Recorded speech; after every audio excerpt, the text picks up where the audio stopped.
Unit 20. Dictation.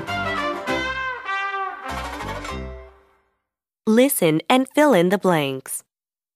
Brian is in the 5th grade and is learning to divide fractions. His teacher tells the class to remember KFC.